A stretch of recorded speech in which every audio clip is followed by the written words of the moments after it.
Bonjour, bienvenue dans l'atelier. Ça fait un petit bout de temps qu'on ne s'est pas croisé sur la chaîne YouTube. On reprend la peinture. Plutôt que de faire quelque chose de nouveau, j'avais envie de reprendre cette peinture. Tu vois qu'il y a du repentir et c'est la troisième fois en fait que je la reprends.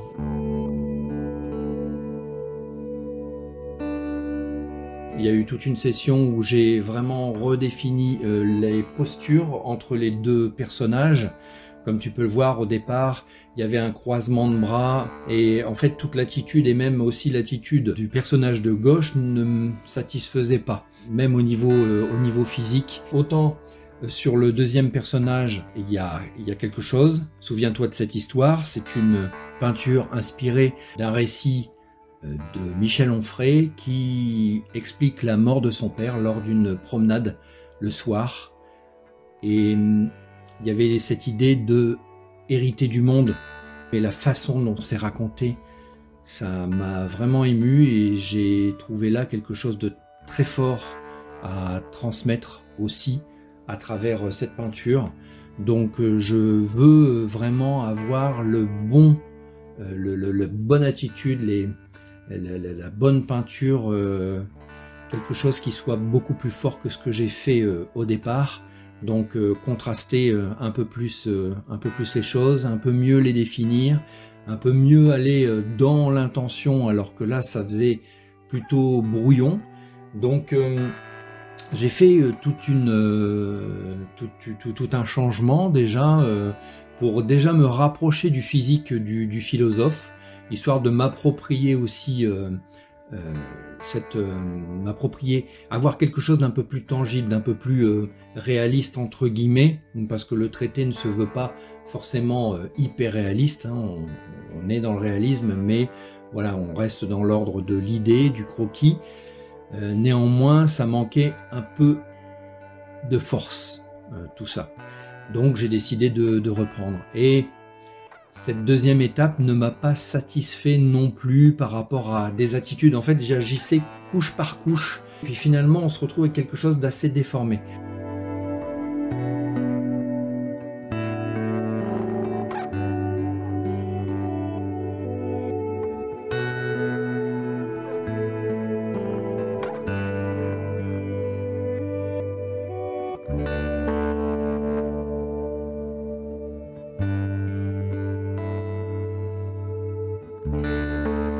J'ai décidé du coup de faire table rase, vraiment, et de complètement effacer à nouveau le personnage pour repartir sur une base propre.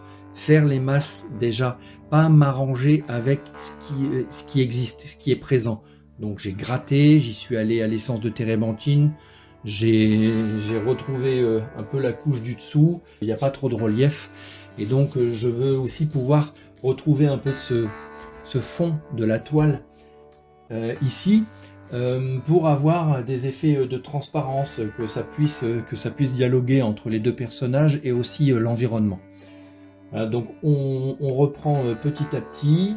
Là, je vais continuer dans cette vidéo. Elle ne sera pas terminée d'ici la fin de la vidéo, mais je t'invite à parcourir cette étape avec moi.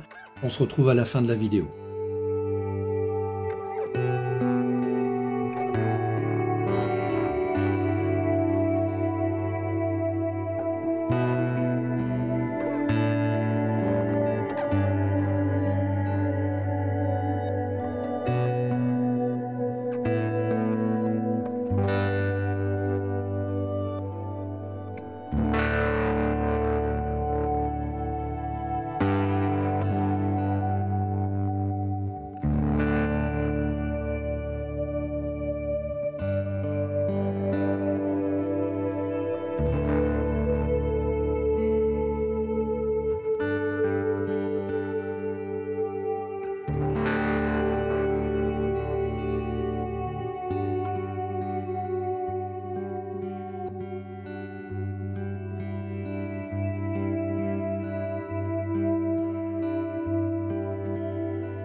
Voilà, les masses sont posées.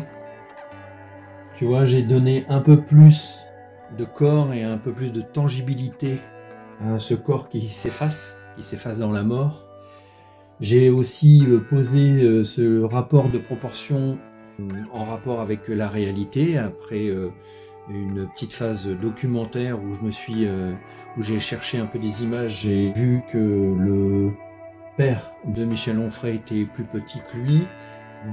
Du coup, j'avais besoin de m'accrocher à une certaine réalité pour faire ce dessin et m'approprier finalement ce dessin.